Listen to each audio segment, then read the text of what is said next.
அதிமுகவிலிருந்து பிரிந்து சென்றவர்களை 10 நாட்களுக்குள் இணைக்க வேண்டும் என்று எடப்பாடி பழனிசாமிக்கு முன்னாள் அமைச்சர் செங்கோட்டையன் கெடு விதித்துள்ளார்.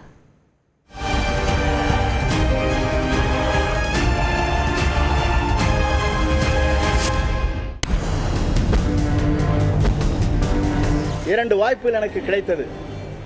அந்த வாய்ப்புகள் கிடைத்த போது கூட இந்த இயக்கம் உடைந்துவிடக் கூடாது என்ற நோக்கத்தோடு தான் என் பணிகளை நான் மேற்கொண்டேன். நாங்கள் 6 பேரும் அவரை சந்தித்தோம். கருத்து பரிமாற்றங்களை அவர் கேட்டதற்கு பிறகு அந்த கருத்தை ஏற்றுக்கொள்கிற மனநிலையே அவர் இல்லை.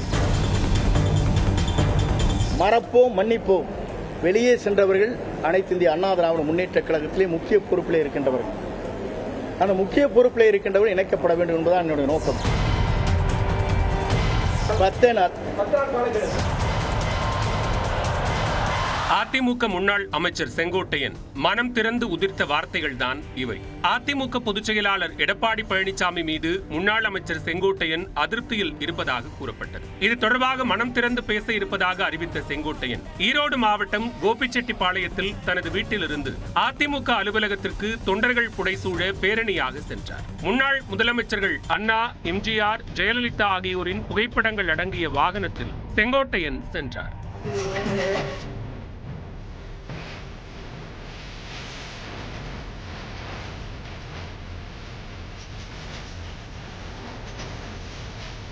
பின்னர் செய்தியாளர்களை சந்தித்த அவர் ஜெயலலிதா மறைவிற்கு பிறகு தனக்கு 2 முறை வாய்ப்புகள் வந்ததாகவும் கட்சி உடைந்துவிடக் கூடாது என்பதற்காக தான் அமைதி காத்ததாகவும் செங்கோட்டையன் தெரிவித்தார். 2 வாய்ப்புகள் எனக்கு கிடைத்தது.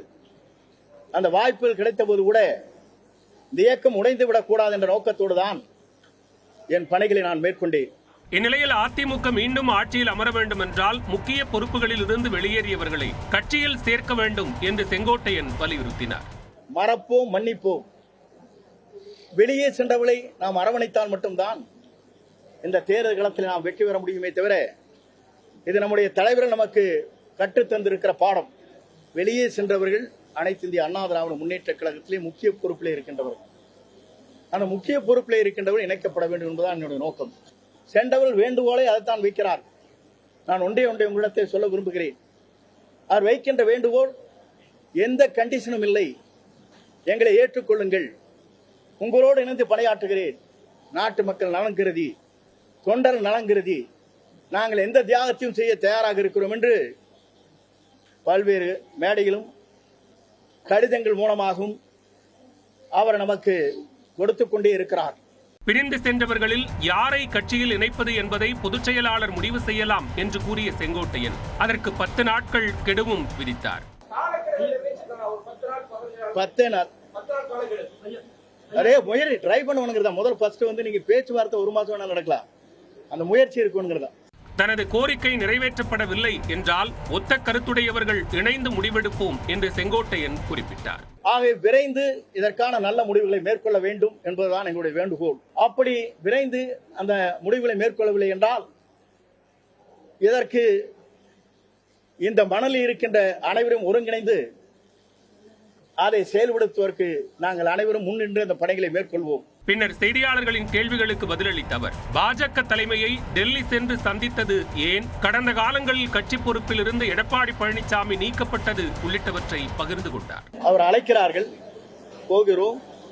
போனதற்கு பிறகு ஒரு நல்ல சுமூகமான உறவு ஏற்படுகிறது. இன்று இணைந்து பணியாற்றுகிறார். இது உங்களுக்கு மகிழ்ச்சி இல்லை? அவரே 2009 பொறுப்பிலிருந்து நீக்கப்பட்டார். அது உங்களுக்கு தெரியுமா?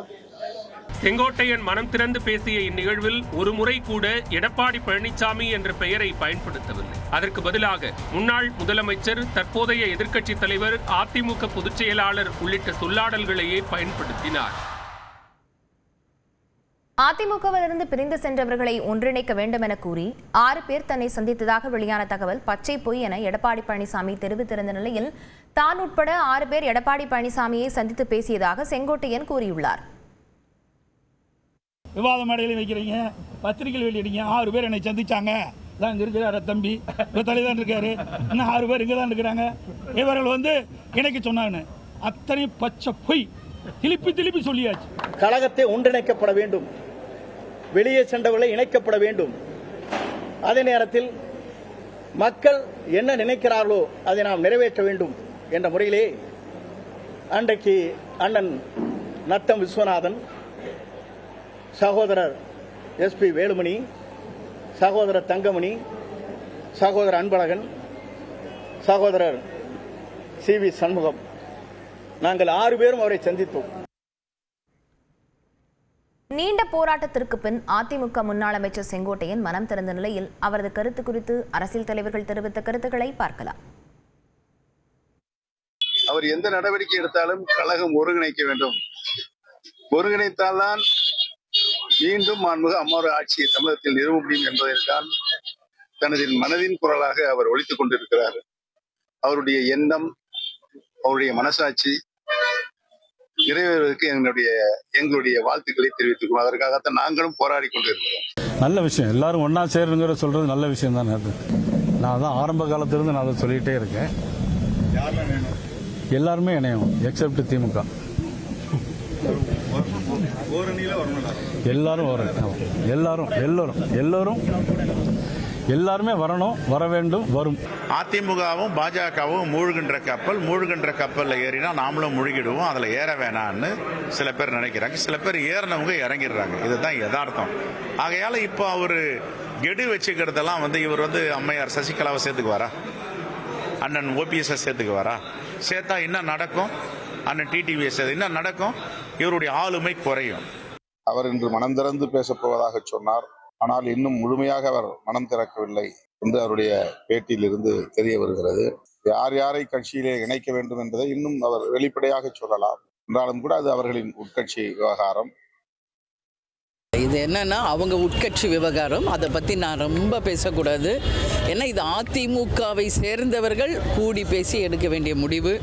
ஒன்றுபட்டால் உண்டு வாழ்வு என்பதுதான் இங்கே ஒரே ஒரு பழமொழி நம்ம தமிழ்நாட்டில் நம்ம தமிழ் மொழியில் கற்றுக்கொண்டது. அதனால் எல்லாரும் ஒற்றுமையாக இருந்தால் வரவேற்கக்கூடிய ஒரு விஷயம். ஆனால் அது அவங்க உட்கட்சி பிரச்சனை. எனவே அதை அவங்க தான் பார்க்கணும். அதை பற்றி நான் கருத்துக்கள் ரொம்ப சொல்ல முடியாது. பொதுச் செயலாளர் தான் முடிவு எடுக்கணும்னு சொல்லியிருக்காரு. நாங்கள் அத்தனை பேரும் திரு நத்தம் விஸ்வநாதன் அவர்கள், நாங்கள் அத்தனை பேரும் கழகத்தின் பொதுச் செயலாளர் 26 முதலமைச்சராக வர இருக்கிற மாண்புமிகு எடப்பாடியார் அவர்களின் முடிவுக்கு கட்டுப்படுவோம். நாங்கள் அவர் என்ன முடிவு எடுக்கிறாரோ அதுதான் எங்கள் முடிவு. தனது உடலில் ஓடுவது அதிமுக ரத்தம்தான் என்பதை செங்கோட்டையன் நிரூபித்துள்ளதாக சசிகலா தெரிவித்துள்ளார். அதிமுக பொதுச் செயலாளர் சசிகலா என்ற அடையாளத்துடன் அறிக்கை வெளியிட்டுள்ள அவர், கட்சி ஒன்றுபட வேண்டும் என்ற செங்கோட்டையனின் கருத்துதான் ஒவ்வொரு தொண்டனின் கருத்து என்று குறிப்பிட்டுள்ளார். ஒன்றுபட்ட வலிமை மிக்க அதிமுக தான் தமிழ்நாட்டில் ஆட்சி மாற்றம் ஏற்பட வழிவகை செய்யும் என்றும் சசிகலா கூறியுள்ளார்.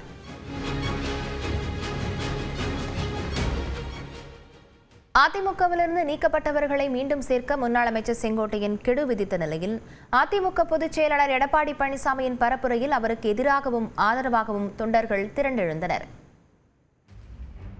அதிமுகவில் இருந்து நீக்கப்பட்ட OPS சசிகலாவை மீண்டும் கட்சியில் சேர்க்க வேண்டுமென முன்னாள் அமைச்சர் செங்கோட்டையன் குரல் கொடுத்தார். இவரது கருத்து அதிமுகவில் மற்றொரு பிரளயத்தை ஏற்படுத்தியுள்ளது. இந்நிலையில் அதிமுக பொதுச் செயலாளர் எடப்பாடி பழனிசாமி பன்னீர்செல்வத்தின் சொந்த ஊரான தேனி மாவட்டத்தில் நேற்று மக்களை காப்போம், தமிழகத்தை மீட்போம் என்ற பெயரில் தேர்தல் பரப்புரை மேற்கொண்டார். கம்பத்தில் சுற்றுப்பயணம் செய்தபோது EPSன் வாகனத்தை OPSன் பெண் ஆதரவாளர்கள் முற்றுகையிட பிரிந்தவர்கள் அனைவரையும் கட்சியில் சேர்க்க வலியுறுத்தினர்.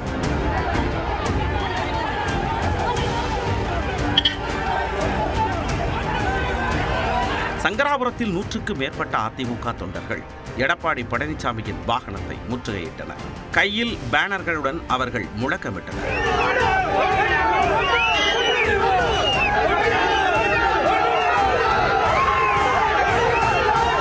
நிபந்தனைகளும் கிடையாது, கட்சி ஒன்றிணையணும், அதுக்கு நாங்க இருக்கிறோம். ஐயா OPS அப்படிதான் இருக்கிறாரு, இன்னைக்கு செங்கோட்டையன் அப்படித்தான் பேசிக்கிறாரு. அவர் வழியில் இருக்கிற எல்லாரும் நாங்க கட்சி ஒன்றிணையணும். சங்கராபுரத்தை தொடர்ந்து போடி அரசு பொறியியல் கல்லூரி அருகே OPS ஆதரவாளர்கள் EPSன் வாகனத்தை முற்றுகையிட முயன்றதால் பரபரப்பு நிலவியது.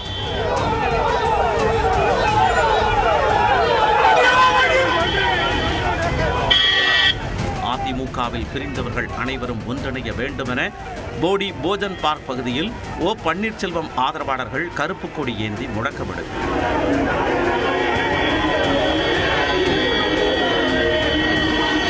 மேலும் EPS ஓபிஎஸ்க்கு எதிராக ஆண்டிபட்டி பேருந்து நிலையம், எம்ஜிஆர் சிலை, வைகை அணை சாலை உள்ளிட்ட முக்கிய இடங்களில் சுவரொட்டிகள் ஒட்டப்பட்டுள்ளன. இதேபோன்று திண்டுக்கல் மாவட்டத்தில் இன்று எடப்பாடி பழனிசாமி பரப்புரை மேற்கொள்ள உள்ள நிலையில் சின்னாளப்பட்டியில் அவருக்கு எதிராக சுவரொட்டிகள் ஒட்டப்பட்டுள்ளன.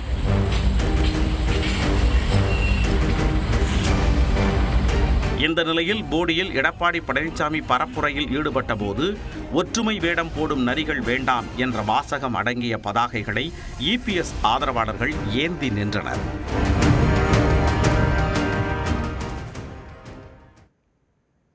சமூக நீதியை அரசியலமைப்பில் இடம்பெற செய்தவர் பெரியார் என்று லண்டனில் முதலமைச்சர் மு க ஸ்டாலின் பெருமிதத்துடன் தெரிவித்துள்ளார். இங்கிலாந்து தலைநகர் லண்டனுக்கு அரசுமுறை பயணம் மேற்கொண்டுள்ள முதலமைச்சர் மு க ஸ்டாலின் ஆக்ஸ்போர்ட் பல்கலைக்கழகத்தில் பெரியாரின் உருவப்படத்தை திறந்து வைத்தார்.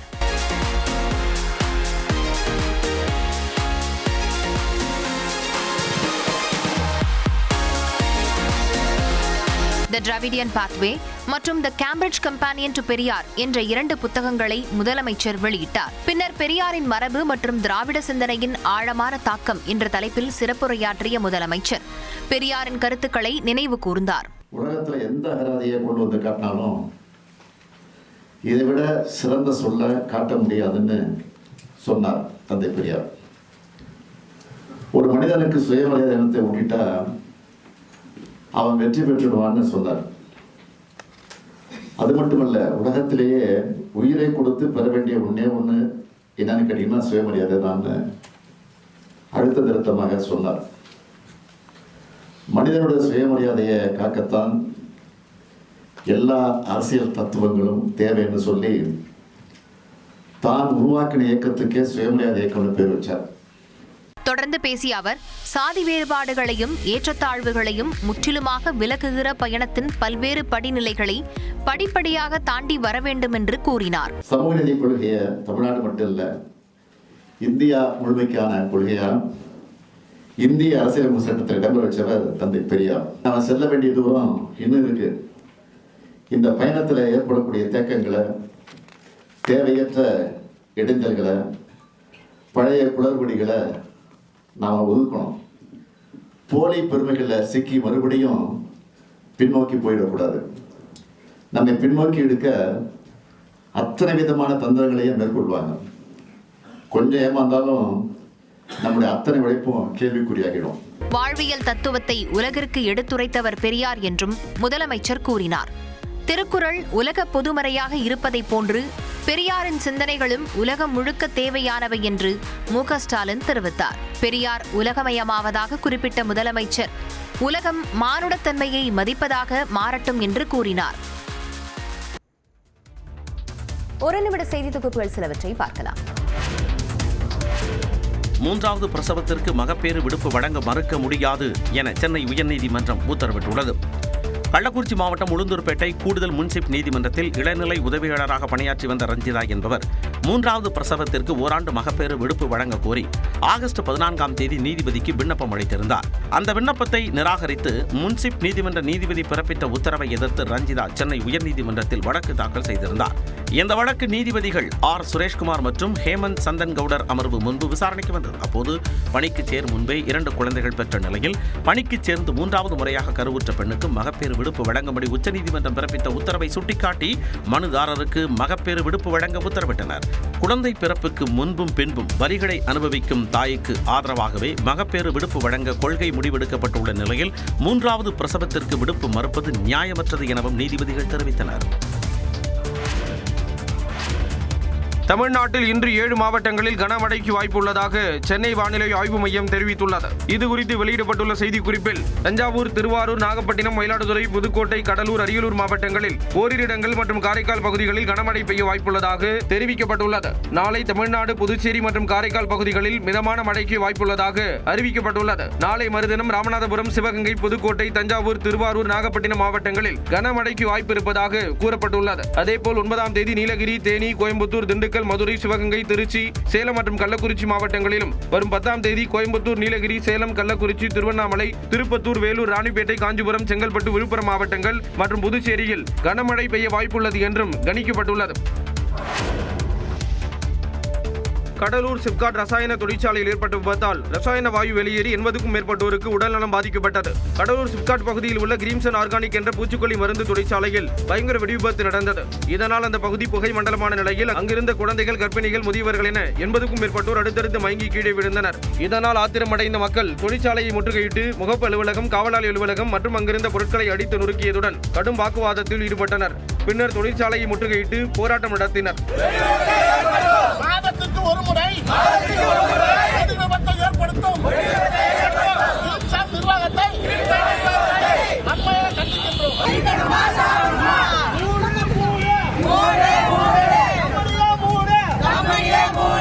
இதனிடையே மயங்கி விழுந்தவர்களை காவல்துறையினர் ஆம்புலன்ஸ் மூலம் கடலூர் அரசு மருத்துவமனைக்கு சிகிச்சைக்காக அனுப்பி வைத்தனர். கடலூர் மாவட்ட எஸ்பி ஜெயக்குமார், வருவாய் கோட்டாட்சியர் சுந்தரராஜன், தாசில்தார் மகேஷ் ஆகியோர் சம்பவ இடத்திற்கு விரைந்து வந்து விசாரணை மேற்கொண்டனர். இதில் பூச்சிக்கொல்லி மருந்து தொழிற்சாலையில் பாய்லருக்கு செல்லக்கூடிய பைப் அழுத்தம் காரணமாக வெடித்ததால் பாதிப்பு ஏற்பட்டது தெரியவந்தது. தொடர்ந்து அதிகாரிகள் குடிகாடு பகுதி மக்களிடம் விசாரணை நடத்தினர்.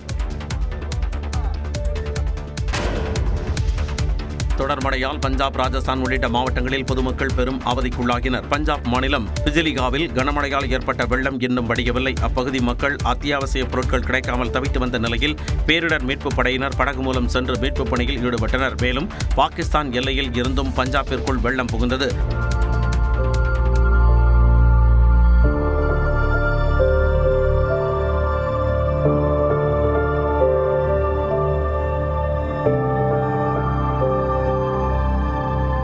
ராஜஸ்தான் மாநிலம் அஜ்மீரில் நேற்றிரவு கனமழை பெய்த நிலையில் போராஜ் ஏரிக்கரை உடைந்து குடியிருப்புகளுக்குள் வெள்ளம் புகுந்தது.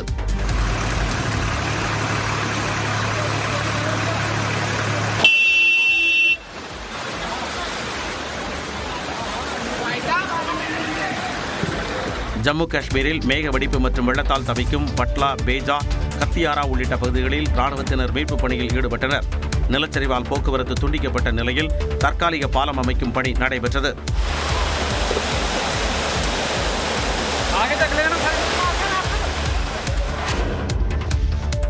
டெல்லி உள்ளிட்ட வட மாநிலங்களில் மழை குறைந்தாலும் வெள்ளம் வடியாததால் பொதுமக்களின் இயல்பு வாழ்க்கை கடுமையாக பாதிக்கப்பட்டுள்ளது. டெல்லியில் கடந்த சில நாட்களாக பெய்த கனமழையால் யமுனை ஆற்றில் வெள்ளப்பெருக்கு ஏற்பட்டுள்ளது. இதனால் நிகாம்போத் காட் பகுதியில் மழை நீருடன் ஆற்று நீரும் கலந்து குடியிருப்புகளை சூழ்ந்தது.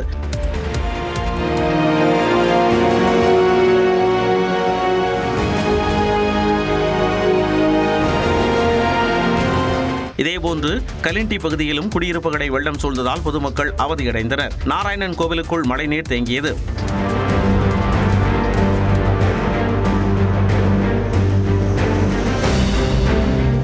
உத்தரப்பிரதேச மாநிலம் நொய்டாவிலும் குடியிருப்புகளை மழைநீர் சூழ்ந்ததால் பொதுமக்கள் வீடுகளை விட்டு வெளியே வர முடியாத நிலை நீடிக்கிறது.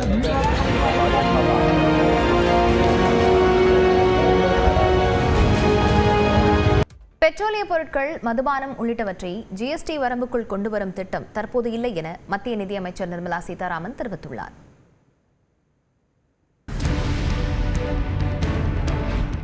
நியூஸ் 18 குழும ஆசிரியர் ராகுல் ஜோஷிக்கு சிறப்பு பேட்டி அளித்த மத்திய நிதியமைச்சர் நிர்மலா சீதாராமன் ஜிஎஸ்டி சீர்திருத்தத்தால் ஏற்படவுள்ள மாற்றம், இந்தியா, அமெரிக்கா இடையிலான வர்த்தக உறவு உள்ளிட்ட பல்வேறு விவகாரங்கள் குறித்து பேசினார்.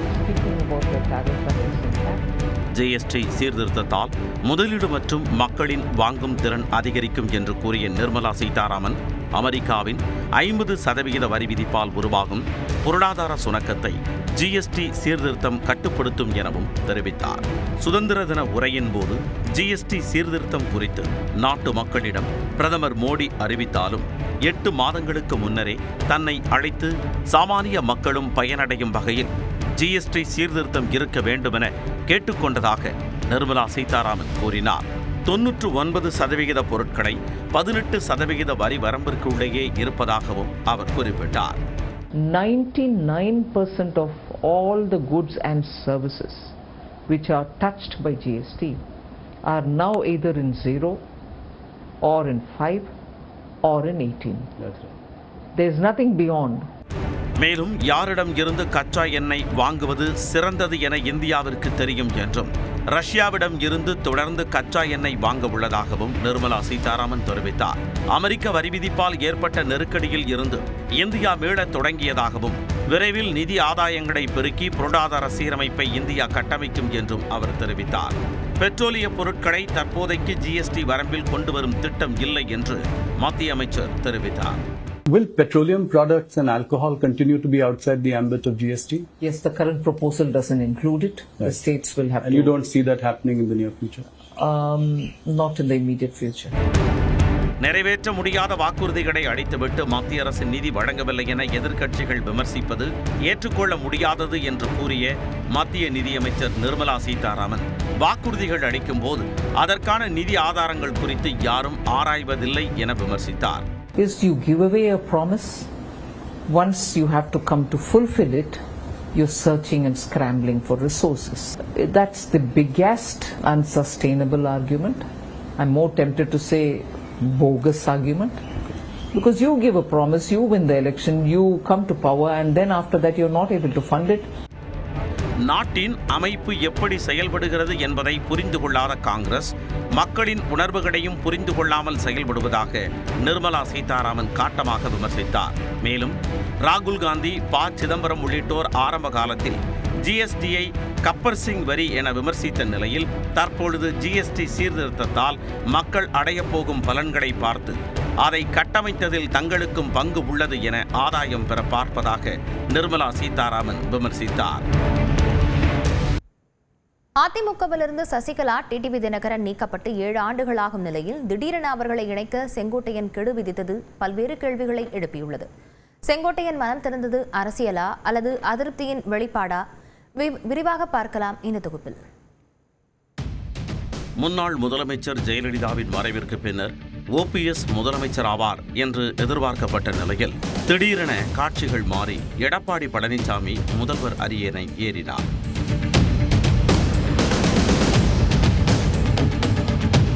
அதே நேரம் முதல்வர் அரியணை ஏற உறுதுணையாக இருந்த சசிகலா மற்றும் டிடிவி தினகரனை கடந்த 2017ஆம் ஆண்டு செப்டம்பர் மாதம் பொதுக்குழுவை கூட்டி கட்சியில் இருந்து நீக்கி இபிஎஸ் நடவடிக்கை எடுத்தார். அப்போது இபிஎஸ் தலைமையிலான அமைச்சரவையில் இடம்பெற்றிருந்த செங்கோட்டையன் சசிகலா மற்றும் டிடிவி தினகரன் நீக்கத்திற்கு ஒத்திசைவு அளித்தார்.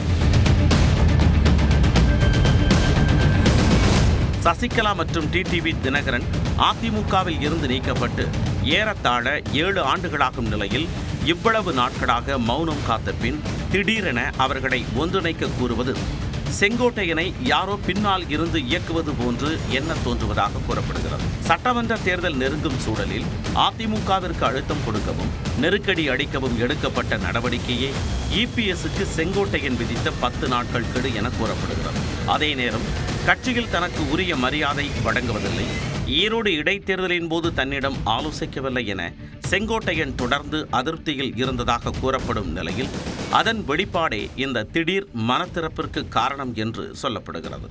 இதனிடையே அதிமுகவுக்கு கெடுதல் நினைக்கும் சிலரின் கைப்பாவையாக செங்கோட்டையன் மாறியதாக பத்திரிகையாளர் கோலாகல ஸ்ரீனிவாஸ் தெரிவித்துள்ளார். 7 ஆண்டு காலமாக அவர்கள் நீக்கப்பட்டதை இவரும் ஏற்றுக்கொண்டுதானே வந்தார். இன்னைக்கு என்ன ஞானோதயம்? அப்படின்னா இவரை இயக்குவது யார் அப்படிங்கறதான் கேள்வி. இன்னைக்கு இருக்கிற சூழ்நிலையில் ஏதோ அதிமுக மிகப்பெரிய சலசலப்பு ஏற்பட்டு திடீர்னு ஒரு பெரிய ஸ்பிரிட், பெரிய ஒரு டர்மாயில் ஒண்ணு போயிட்டு இருக்குங்கிற மாதிரியான தோற்றத்தை உருவாக்கணும்னு சில சக்திகள் விளைகின்றன. அது ஏடிஎம்கேக்கு எதிரான சக்திகள். அந்த சக்தி எதுவாக இருக்கும் எல்லாருக்கும் புரியும். இப்ப அதனுடைய கைப்பாவையாக செங்கோட்டையன் இயங்கிக் கொண்டிருக்கிறார். அதிமுகவில் பெரும் சலசலப்பை ஏற்படுத்த எடுத்த முயற்சியே செங்கோட்டையனின் மனம் திறப்பு என்றும் கோலாகல சீனிவாஸ் கூறியுள்ளார். எக்ஸ்பிரஸ் 18 செய்திகள் சிலவற்றை பார்க்கலாம். சென்னை எழும்பூர் ரயில் நிலையத்தில் பராமரிப்பு பணிகள் நடைபெற்று வருவதால் சில ரயில்கள் தாம்பரத்திலிருந்து புறப்படும் என்று தெற்கு ரயில்வே அறிவித்துள்ளது. அதன்படி திருச்சி மலைக்கோட்டை விரைவு ரயில், சோழன் விரைவு ரயில், ராமேஸ்வரம் விரைவு ரயில்கள் வரக்கூடிய 10 மற்றும் 11 ஆகிய தேதிகளில் தாம்பரத்திலிருந்து புறப்படும் என்று தெரிவிக்கப்பட்டுள்ளது. எழும்பூரிலிருந்து புறப்படக்கூடிய பாண்டியன் விரைவு ரயிலின் புறப்பாடு மாற்றம் இல்லை என்றும், மும்பை விரைவு ரயில் நவம்பர் 10ஆம் தேதி வரை கடற்கரை ரயில் நிலையத்திலிருந்து புறப்படும் என்றும் தெரிவிக்கப்பட்டுள்ளது. பொள்ளாச்சி அருகே ஆழியார் கவி அருவியில் சுற்றுலா பயணிகள் குளித்து மகிழ்ந்தனர். மேற்கு தொடர்ச்சி மலையடிவார பகுதியில் அமைந்திருக்கூடிய இந்த அருவியில் விடுமுறை என்பதால் வழக்கத்தை விட சுற்றுலா பயணிகளின் எண்ணிக்கை அதிகரித்து காணப்பட்டது. சிறுவர்கள் முதல் பெரியவர்கள் வரை அனைவரும் அருவியில் குளித்தனர்.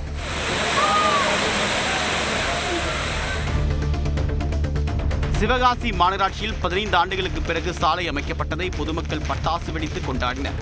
திருத்தங்கல் முனீஸ்வரன் காலனி 3வது தெருவில் மாநகராட்சி நிர்வாகம் சார்பில் பேவர் பிளாக் சாலை அமைக்கப்பட்டுள்ளது. இது 15 ஆண்டு கால போராட்டத்திற்கு கிடைத்த வெற்றி என்று அந்த பொதுமக்கள் கேக் வெட்டி மகிழ்ச்சி அடைந்தனர்.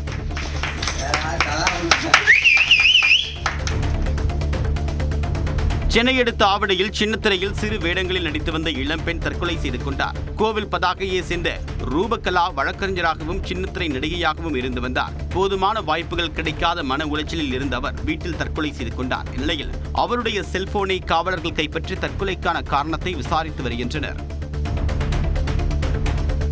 சேலத்தில் டீ கடையில் சாம்பிளுக்கு மிக்சர் கேட்டு கொடுக்க மறுத்ததால் ஊழியரை தாக்கிய சம்பவத்தால் பரபரப்பு நிலவியது. இளம்பிள்ளை பகுதியில் உள்ள வடிவேலு என்பவருக்கு சொந்தமான டீ கடை உள்ளது. இந்த கடைக்கு வந்த 4 இளைஞர்கள் சாம்பிளுக்கு மிக்சர் கேட்டதாக தெரிகிறது. அப்போது கடை ஊழியர் ராசுக்குட்டி மிக்சர் கொடுக்க மறுத்ததாக கூறப்படுகிறது. இதனால் ஆத்திரமடைந்த இளைஞர்கள் ஊழியரை தாக்கியதுடன் அங்கிருந்த பொருட்களையும் அடித்து நொறுக்கினர்.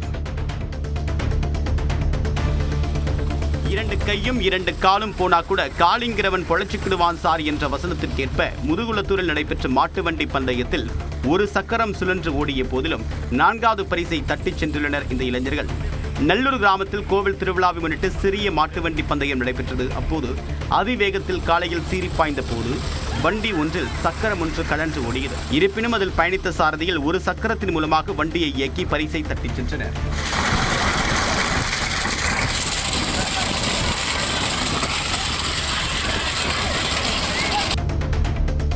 காஞ்சிபுரத்தில் காவலாளி ஒருவரை போதை இளைஞர்கள் சிலர் தாக்கிய அதிர்ச்சி சிசிடிவி காட்சிகள் வெளியாகியுள்ளன. காஞ்சிபுரம் காமாட்சி அம்மன் கோயிலுக்கு அருகில் உள்ள தனியார் வாகன நிறுத்துமிடத்தில் காவலாளியாக பணிபுரிபவர் 54 வயதான செல்வம். வழக்கம் போல பணியில் ஈடுபட்டிருந்த போது அங்கே வந்த இளைஞர்கள் சிலர் போதைப் பொருட்களை பயன்படுத்த முயற்சித்த போது அதை அவர் தடுத்துள்ளார். இதனால் ஆத்திரமடைந்த இளைஞர்கள் செல்வத்தை மிக கொடூரமாக தாக்கினர்.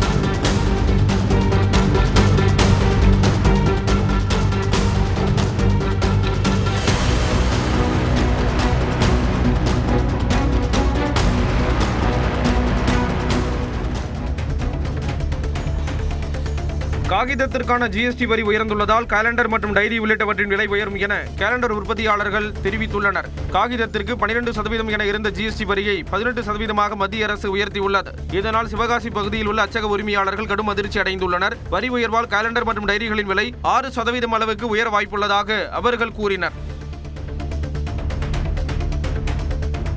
திருப்பத்தூர் மாவட்டம் குறிசிலாப்பட்டு அருகே பெண்களுக்கு சட்டவிரோதமாக கருக்கலைப்பு செய்ய முயன்ற விவகாரத்தில் திமுக பிரமுகர் கைது செய்யப்பட்டார்.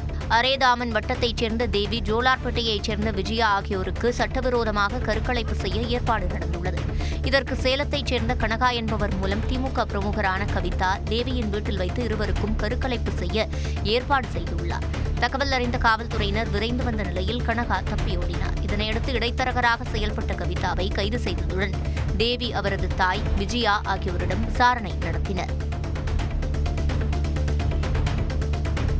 திருப்பூர் மாவட்டம் ஊத்துக்குளி அருகே மது அருந்த பணம் தராததால் மாற்றுத்திறனாளி தந்தையை அடித்து கொலை செய்ததாக மகன் கைது செய்யப்பட்டார். சாம்ராஜ்பாளையம் பகுதியைச் சேர்ந்த முத்துக்குமாருக்கு திருமணமாகி 2 குழந்தைகள் உள்ள நிலையில் எந்த வேலைக்கும் செல்லாமல் மது அருந்திவிட்டு ரகளையில் ஈடுபட்டு வந்ததாக கூறப்படுகிறது. இந்நிலையில் மது அருந்த தந்தை கிட்டான் பணம் தராததால் ஆத்திரமடைந்த முத்துக்குமார் கட்டையால் அவரை சரமாரியாக தாக்கியதில் பலத்த காயமடைந்து மருத்துவமனையில் உயிரிழந்தார். இதனைத் தொடர்ந்து மகன் முத்துக்குமார் கைது செய்யப்பட்டார். புதுக்கோட்டை மாவட்டம் அறந்தாங்கியில் குழந்தையை பெற்றெடுத்த தாய் அரசு மருத்துவமனையிலிருந்து மாயமானதால் பரபரப்பு ஏற்பட்டது. வடிவேல் என்பவரின் மனைவியான காளியம்மாளுக்கு கடந்த 29ஆம் தேதியன்று அறந்தாங்கி அரசு மருத்துவமனையில் அறுவை சிகிச்சை மூலமாக குழந்தை பிறந்தது. 1 வார மருத்துவ சிகிச்சைக்கு பிறகு வீட்டிற்கு கிளம்பும் முன்பாக ஒரு பரிசோதனைக்காக குழந்தையை மாமியாரிடம் கொடுத்துவிட்டு அவர் கீழே சென்றவர் திரும்பி வரவில்லை. அக்கம் பக்கத்தாரிடம் விசாரித்ததில் அவர் அரசு பேருந்தில் ஏறி சென்றதாக கூறப்படக்கூடிய நிலையில் காவல்துறையினர் விசாரணை மேற்கொண்டு வருகின்றனர். சேலத்தில் ஏற்கனவே திருமணமான பெண்ணை இளைஞருக்கு திருமணம் செய்து வைத்து பண மோசடியில் ஈடுபட்ட கும்பல் பிடிபட்டது. திண்டமங்கலத்தானூரை சேர்ந்த பிரகாஷ், ஈரோட்டை சேர்ந்த பிரியதர்ஷனுக்கு திருமணம் நடைபெற்ற நிலையில் இடைத்தரகர்களுக்கு கமிஷன் தொகையாக 1,80,000 ரூபாய் வழங்கப்பட்டது. இந்நிலையில் பிரியதர்ஷினியின் நடவடிக்கையில் சந்தேகத்தை ஏற்படுத்தியதால் பிரகாஷ் விசாரித்த போது அவர் திருமணமாகி குழந்தை பெற்றெடுத்தவர் என்பது தெரியவந்தது. இந்நிலையில் புகாரின் பேரில் இடைத்தரகர்கள் செல்வி, பிரியா, மணப்பெண் பிரியதர்ஷினி ஆகியோர் கைது செய்யப்பட்ட நிலையில் தலைமறைவாக உள்ள 4 பேரை காவல்துறையினர் தேடி வருகின்றனர். தென்காசி மாவட்டம் வடகரையில் விளைநிலங்களுக்குள் புகுந்த யானைகள் பயிர்களை சேதம் செய்துள்ளன. 2 ஏக்கரில் நடவு செய்யப்பட்ட நெற்பயிர்கள் மற்றும் தென்னை வாடை உள்ளிட்ட மரங்கள் இதில் சேதமடைந்துள்ளன. யானையால் பாதிக்கப்பட்ட விவசாயிகளுக்கு உரிய நிவாரணம் வழங்க வேண்டும் என கோரிக்கை எழுந்துள்ளது. விளைநிலங்களை காப்பதற்கான நடவடிக்கையை வனத்துறையினர் மேற்கொள்ள விவசாயிகள் கோரிக்கை விடுத்துள்ளனர்.